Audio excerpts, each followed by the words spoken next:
Ashamaa dhaggeeffattoota keenya kun miidiyaa Kiiloleeti. Odeeffannoo wayitaawaa argachuuf filannoo keessan yeroo mara miidiyaa Kiilolee godhachuu hin dagatinaa. Hoogganaan ABO shanii miseensa garichaatiif akka waraana garichaatti hin makamneef daangaa Sudaan irratti ittifamee jira. Garichi yakkaa fi shororkaa gurguddaa waggoota muraasa darbee uummata Oromoo irratti raawwatee ture dhiifama gaafachuudhaan ajaja kallattii kan kennaa ture. Kumsaa Dirribaa gaafatama yakkaa raawwatame godhee ture. Dabalataanis sababa araaraatiin kan biyyaa bahee Kumsaan akka deebi'ee waraanichatti hin makamneef kallattii kennee jiraachuusaa odeeffannee jirra.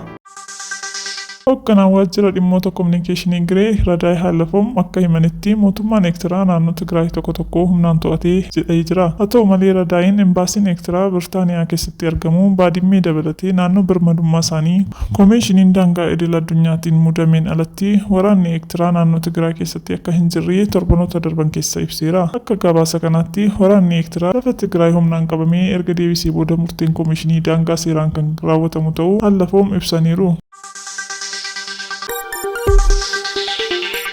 Hidhattoonni godina giddugaleessa Gondar aanaa Armaacoo hidhattoota finxaaleeyyii waliin socho'aa turan 28 walitti bu'iinsi ni ga'a jechuun raayyaa ittisa biyyaatti harka kennatanii jiru.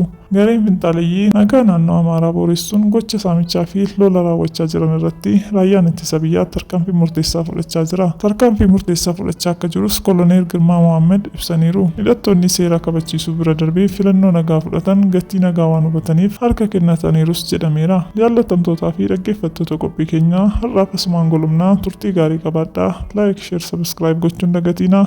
Galatoomaa.